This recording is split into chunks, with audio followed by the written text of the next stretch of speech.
Yo YouTube everyone, welcome back to the channel. Today's video we're going to be doing an updated settings video, basically going through all my settings and showing you exactly what I run. We just hit the we're basically about to hit Crimson 2. As you can see, we got a red flame, and a lot of people in the comments have been asking you what my settings are, class setups and all that good stuff. So I thought, why not break it down and show you guys exactly how it is. So if we start off here, now I'm actually going to break this into two sections. Okay, so the first section is going to be covering your overall settings and your general kind of settings plus the class setups, and then I'm going to go to the advanced section, which is going to discuss the FOVs and the controller setting. Yeah, okay, FOV and controller settings. We'll do that together. That way we can kind of go into depth for that, because I've got a lot to say about that. But let's start off with kind of general settings and some things I think you should basically change. So one quick tip I have for you guys is if you go to your settings and you find anything useful, for example, let's say you're constantly changing your sensitivity, what you can do is press the Y or the triangle button for PlayStation, and you can actually favorite this. So what actually happens is if you go to your quick settings, you can actually see a lot of these settings you can just quickly change. For example, sometimes when I'm warming up against bots, I like to turn my aim assist off. Now, instead of going all the way to the controller, back to advanced, just to save a few seconds, which adds up over time, you can just go to quick settings, turn this off and carry on. Same with sensitivity if I like to change it. And yeah, it's just a little way to basically speed things up. But let's get right into it. So keyboard and mouse, I don't actually use. I'm actually a controller player. So you want to make sure your input devices to whatever you use. I never actually use that. And the rest is quite irrelevant. Again, I don't really use that. So if you're a mouse and keyboard player, I do apologize. I can't help you there. But going straight over to the controller settings, we're going to go into sensitivity later on in the video. But just my general stuff I can kind of go through. I mean, I can show you anyways, but I'll give you a reason of why I'm in the sensitivity later. So you're going to go through in terms of button layout. I actually run tactical flip personally. I've tried everything else. I've actually got a scuff. So I used to play claw. I don't think it's great for your hands, to be honest. And I started to feel slight hand pain as well. I only ran claw for a little bit during Warzone 1 because I really wanted to get that edge. And then when I started working, I saved up a bit of money. I decided to invest in a scuff. Now, if you guys feel like a scuff's quite expensive, which I do think it is, and you want to go for something maybe a bit more on the cheaper side, there's a few options you could do. Now, one of them is actually just changing this to, I want to see which one it is. You basically want to jump and mantle with your right analog stick. So let's see which one it is. So if we go down, so okay, where's jump and mantle? We want it on your right stick. So stick and move is one. And I think this might be the main one. Don't quote me on this because I don't actually use it, but I believe stick and move is good. The reason why is if you can see on the bottom right, you can actually jump and mantle with your right analog stick. So you can essentially, if you can get used to that, what you can actually do is jump around the map without taking your right thumb off the right analog stick, which is essentially what a scuff does. Because I play tactical with a scuff, what happens is I can actually press my left paddle and it allows me to jump. So I run tactical flipped. In terms of flipping, again, this is kind of your preference. The reason why most people do flip is because the R1, so the trigger, so the bumper is a lot faster than pulling down the whole trigger. Again, if you don't have trigger stops and stuff, I recommend flipping this. It's just a lot better. And Warzone, again, I keep it consistent because it's a bit, I don't see the need to have this off and this on. That makes no sense to me. So yeah, that's what I kind of run with. I haven't really played around with a custom button layout, but feel free to experiment. This is just what I personally run. Going through, nothing much to change here. Again, I don't really run any of that. Bumper ping, I actually don't know what this is, but I don't use it, so we're not going to really go too much into that. This I've never touched, going to leave that on default. Controller vibration, it actually starts on. The reason why most people take it off is because it actually messes up your shot, and I would always recommend it off, unless you guys are playing single player, which I doubt you are if you're watching this video. I would always recommend turning it off. Controller sensitivity, I've played around with this so much. Again, we're going to speak that in detail in a minute, but for now, I'm just going to, I run 6.6. It's a standard one that most of the pros use, so that's why I run it. Going through to ADS sensitivity, if you're going to play a higher sensitivity, then you want to adjust this. For now, I'm going to stick it at 1 because that's what I'm used to. And same with this, you know, everything there is 1. Vertical aim axis, I don't even touch. I don't know what that is. Going over to the gameplay side of things. So on aim down sight behavior, I keep that on hold. Our chain zoom, again, we keep that on that. So nothing really changes too much, but this is where we start to make some changes. So automatic sprint, you've got off, automatic sprint and automatic tack sprint, okay? Automatic tack sprint, what that means is as you're running, you essentially, as soon as you move your stick, actually, let me show you guys. So if we go to a firing range here, with automatic tack sprint on, what ends up happening is, this isn't a good lobby to show you because we don't have a gun. Okay, it doesn't really matter, but yeah. So what happens is as you run, you can see I just move my stick slightly and you sprint fully. So you run across the map. Now this is more popular in Warzone, but to be honest, in Warzone 2, because of the way the sprint to fire is and without slide cancelling, it's not as popular. So most people don't really run it, including the pros and stuff.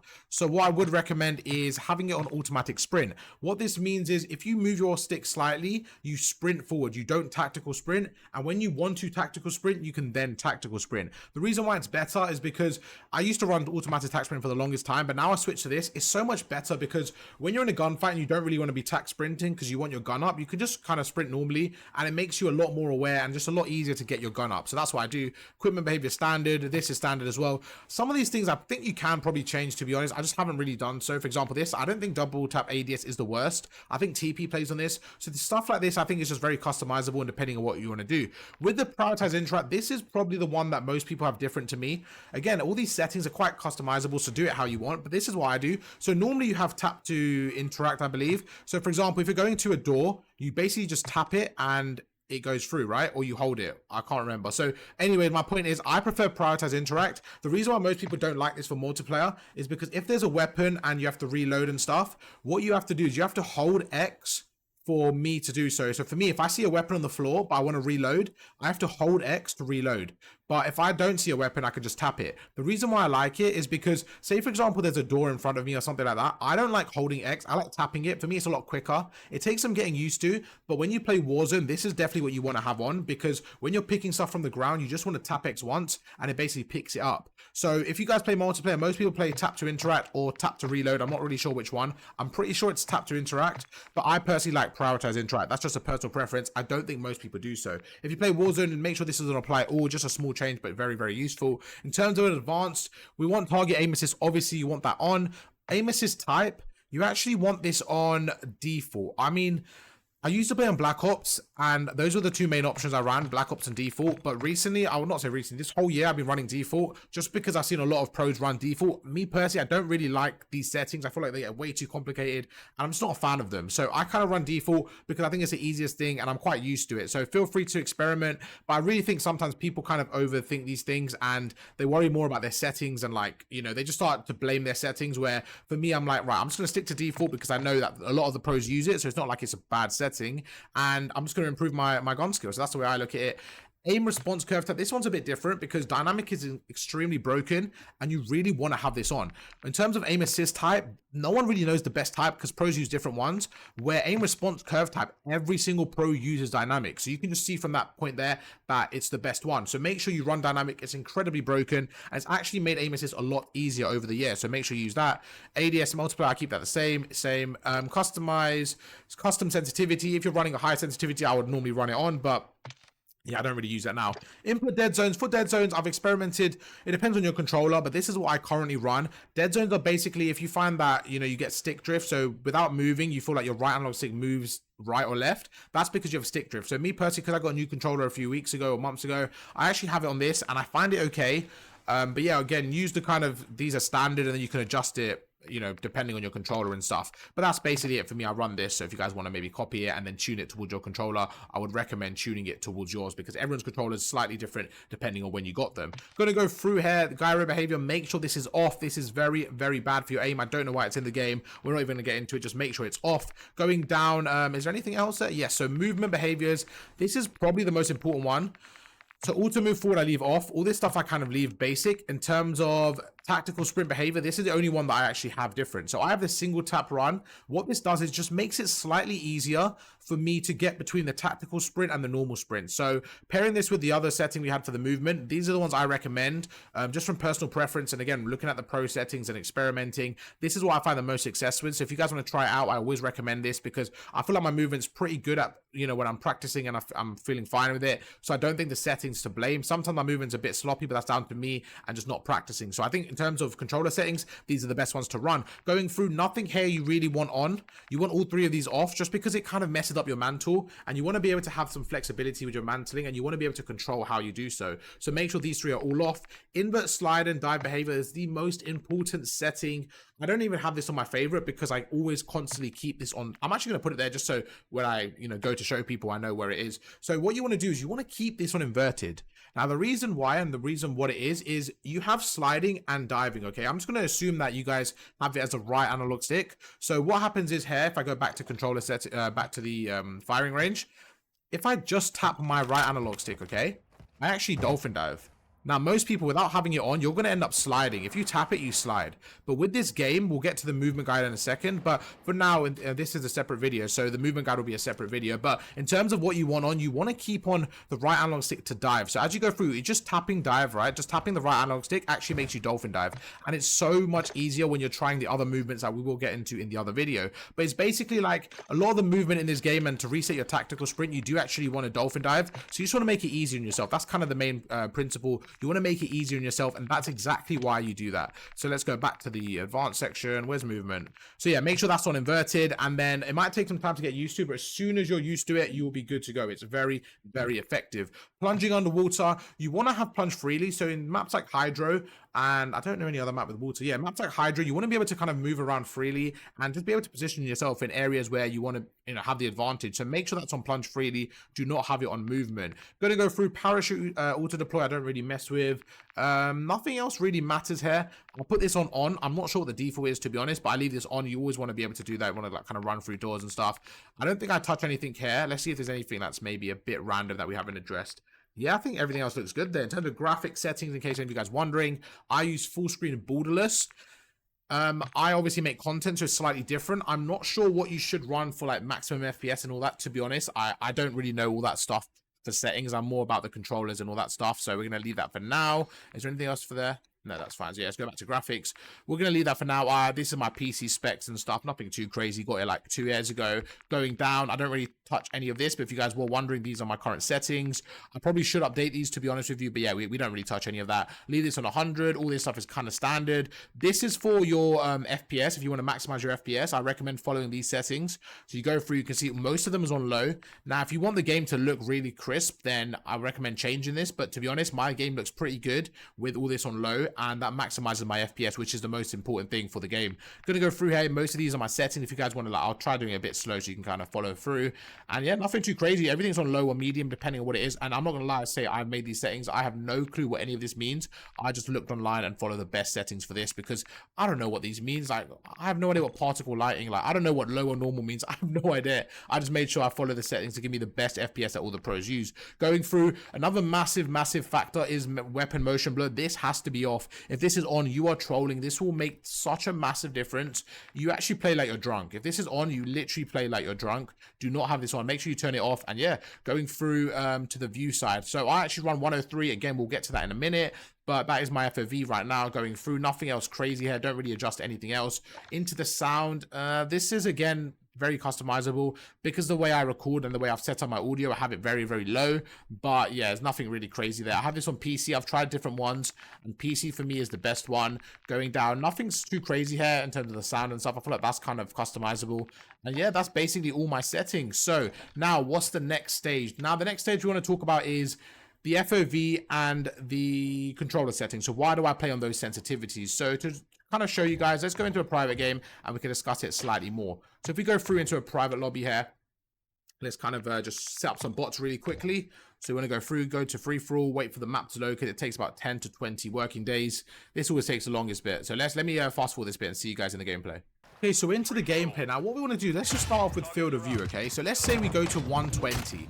Okay, this is not very nice from the bot to just fry me. I'm trying to show you guys. This boy is on smoke right now. Why is this bot? This bot's gonna fry me. This isn't the time. So let's just say we're on 120. Okay, I want to show you guys something like, for example, here. So right now you can see essentially everything. Okay, you can see all different angles, and I probably should have taken the bot off. I'll be real, but yeah, you can see everything now. And you see right now, if we go back to like maybe 103. So if we go to 103. Look how different it is. Like, you're still kind of in the same spot. Yo, this guy's trolling me. This boy is actually trolling me. The only reason I left it on is in case I want to show you guys any movement or anything like that. But yeah, so right now you can see it's the same thing, but it's a lot zoomed in. Now for multiplayer, you never want to play on 120. Now trust me, I've tried it. I actually thought it was the best thing. I was like, right, the pros are missing something. Like, I'm definitely going to try it. But what happens is, against players that are slightly better, you actually end up playing like you're playing at a disadvantage. Because right now you can see if a player's on this head glitch there, they actually look so much smaller. So although you're sitting in the same spot, what actually ends up happening is the players look a lot smaller. Therefore, their hitbox looks a lot smaller. So when you're going up against them, it's actually a lot harder to hit your shots, because you see right now, they look like this size, where if we go through and like come around the corner, you look like you're a lot more cracked than you actually are. And basically, it's just a bit kind of, it's just a bit deceiving. Like, you feel like you're moving a lot faster than you are, a lot more cracked than you are. Now, the reason I wanted to talk about in this guide is because right now, look at this. You can actually see everywhere, okay? So let's go through. You can see, like, everywhere in terms of, you can see up to here, basically, like this. You can basically see everything. Now, if you go to 103...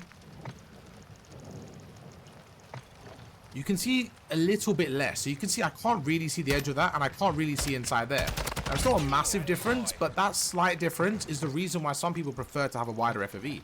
You see right now how I can see in this box?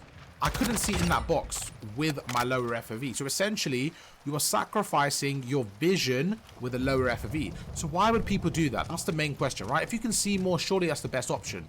Now, this is why for Warzone, it's a lot more beneficial to have a wider FOV. Because if you think about it, the map is so massive, you want to see more.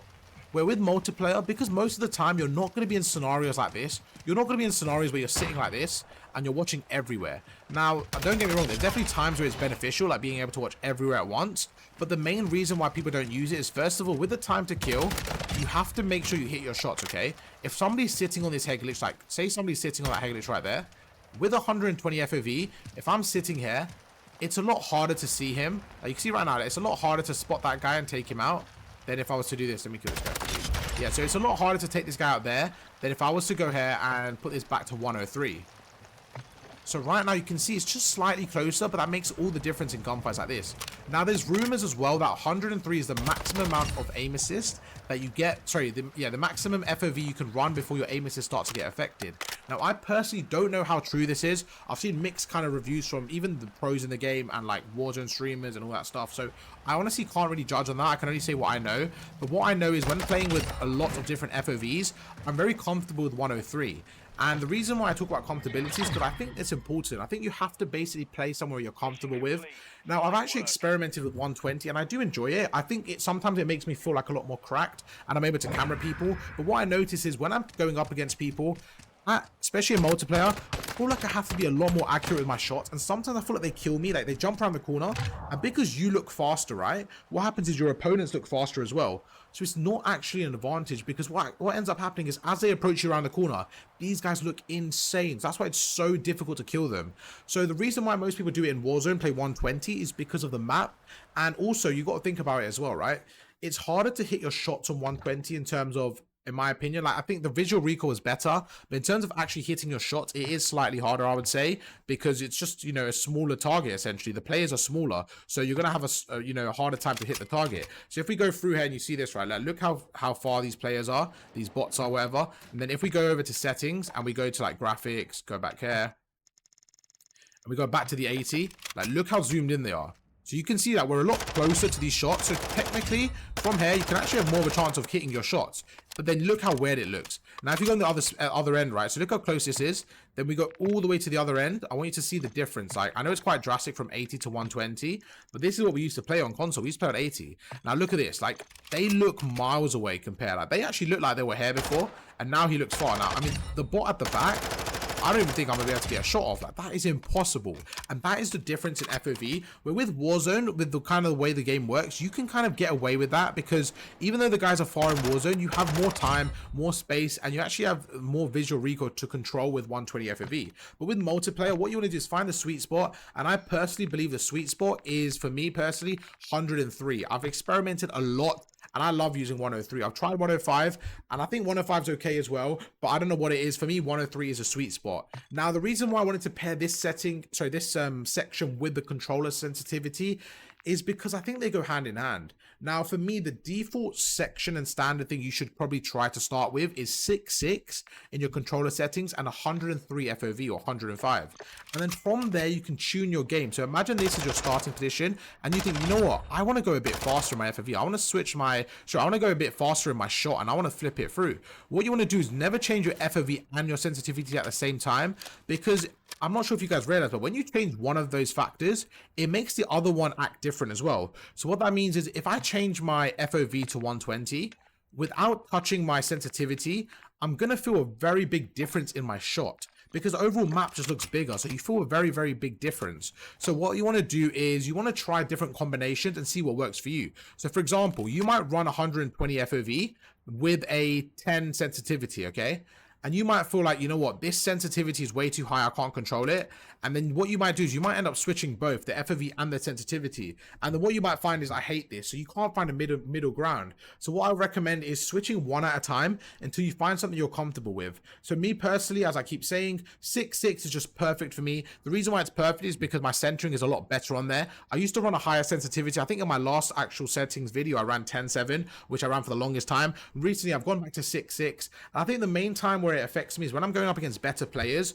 I think you have to really focus on your centering, and having a high FOV and a high sensitivity makes it a lot harder against those players that as soon as you see them, they basically kill you. You have to make sure your reactions on point and your centering and your sensitivity are basically as low as possible to kind of combat that. So that is kind of that side of things. If you guys are playing Warzone, you could be a lot more experimental. Someone like Mutex actually plays on 2020, which is insane. But when he plays like competitive tournaments on like multiplayer forever, like the kickoff tournaments, he actually lowers his sensitivity. So I think that's a perfect example of someone that can clearly control the sensitivity, being a great Warzone player, but when he goes into multiplayer, he definitely lowers it. Same with the Warzone pros. They actually run like, you know, 120 FOV in the game, and then when they jump onto on multiplayer for that ranked play, they lower it down to like 110 or 105. So it is about tuning it. If you play both, I would recommend running 120 on Warzone and maybe like 105 or 103 on multiplayer. I don't know why I forgot about that. Yeah, so hopefully you guys did enjoy that little video, that little guide, and hopefully it made a bit more sense. If you did, make sure to drop a like, and I'll catch you guys in the next video. Peace.